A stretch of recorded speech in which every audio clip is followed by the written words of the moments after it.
নতুন ভোটার হওয়ার জন্য কি কি কাগজপত্র লাগবে সেটাই দেখিয়ে দিব এই ভিডিওতে।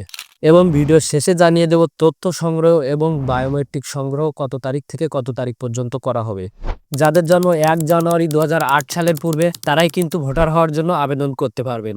যাদের জন্মে 1 জানুয়ারি 2008 সালের পরে তারা কিন্তু এই নতুন ভোটার হওয়ার জন্য আবেদন করতে পারবেন না।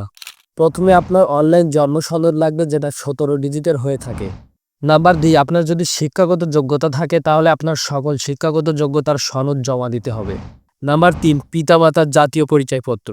এক্ষেত্রে আপনার পিতামাতা যদি মৃত হয়ে থাকে তাহলে সেটা অবশ্যই উল্লেখ করতে হবে। আর আপনি যদি আপনার পিতামাতার এনআইডি কার্ড সংগ্রহ করতে না পারেন তাহলে আপনার গার্জিয়ান লেভেলে যারা থাকবে, আপনার ভাই বোন অথবা আপনার গার্জিয়ান যারা আছে তাদের এনআইডি কার্ড আপনি সেখানে দিবেন। নাম্বার 4, আপনি যদি বিবাহিত হয়ে থাকেন তাহলে আপনার নিকাহনামা অথবা কাবিননামা কিন্তু প্রয়োজন হবে এবং স্বামী ও স্ত্রী উভয়ের জন্ম সনদ প্রয়োজন হবে। নাম্বার 5, আপনি যে এলাকার ভোটার হবেন সেই এলাকার নাগরিক সনদপত্র কিন্তু আপনার প্রয়োজন হবে।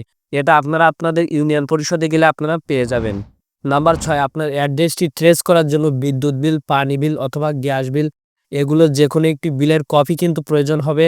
আর এগুলো যদি না থাকে তাহলে আপনাদের জমির খাজনা খারিজ করার সময় যে স্লিপটা আপনাদের দেওয়া হয়ে থাকে সেই স্লিপটি আপনাকে দিতে হবে। আর এখানে আপনাদের প্রশ্ন থাকতে পারে, এই যে বিদ্যুৎ বিল, গ্যাস বিল অথবা পানি বিল এবং জমির খাজনা, এটা তো আপনাদের নামে নেই। তো এখানে আপনাদের বলে রাখছি, এটা আপনাদের নামেই হতে হবে এমন কোনো বিষয় না। এটা আপনাদের গার্জিয়ান যারা আছে তাদের যে কারো নামে হলেই হবে। নাম্বার 7, আপনার বয়স যদি খুব বেশি হয়ে থাকে তাহলে আপনি পূর্বে কখনো ভোটার হননি, এই মর্মে আপনার ইউনিয়ন পরিষদ থেকে আপনার চেয়ারম্যানের কাছ থেকে একটি প্রত্যয়নপত্র নিয়ে রাখবেন। নাম্বার 8, চৌকিদারি ট্যাক্স সনদ। এটা যদি আপনার থেকে থাকে তাহলে আপনি এটা সংগ্রহ করে রাখবেন, এটাও অনেক সময় প্রয়োজন হতে পারে। নাম্বার 9, আপনার ব্লাড গ্রুপ কি সেটা প্রয়োজন হবে, তবে এটা কিন্তু আপনারা মুখে বললে হবে না। আপনারা কোনো হাসপাতাল থেকে আপনাদের রক্তের গ্রুপটা পরীক্ষা করে রাখবেন এবং তারা কিন্তু একটি সনদ আপনাদেরকে প্রোভাইড করবে, আপনারা সেটা সংগ্রহ করে রাখবেন। আপনি যদি এই কাগজপত্রগুলো সংগ্রহ করে রাখেন তাহলে ভোটার তথ্য যখন সংগ্রহ করবে তখন কিন্তু আপনি আর কোনো ধরনের ঝামেলায় পড়বেন না। এখন আপনাদেরকে জানিয়ে দিচ্ছি এই নতুন ভোটার হওয়ার যে কার্যক্রমটি এটা কতদিন চলবে। সরকার থেকে জানানো হয়েছে তথ্য সংগ্রহের কাজ চলবে জানুয়ারি মাসের 20 তারিখ থেকে ফেব্রুয়ারি মাসের 3 তারিখ পর্যন্ত। বায়োমেট্রিক সংগ্রহের কাজ চলবে ফেব্রুয়ারির 5 তারিখ থেকে এপ্রিলের 11 তারিখ পর্যন্ত। অর্থাৎ আপনাদের ছবি ওঠানো, চোখের রেটিনা স্ক্যান এবং ফিঙ্গারপ্রিন্ট সংগ্রহ, এই কাজ চলবে 5 ফেব্রুয়ারি থেকে 11 এপ্রিল পর্যন্ত।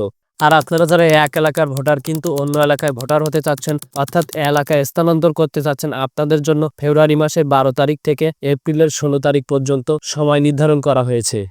তো ভিডিওটি কেমন লাগলো অবশ্যই কমেন্ট করে জানাবেন এবং চ্যানেলটি সাবস্ক্রাইব করে রাখবেন। আর ভিডিওটি টিকটক অথবা ফেসবুক পেজ থেকে দেখে থাকলে অবশ্যই আমাদের আইডি এবং পেজটিকে ফলো দিয়ে রাখবেন।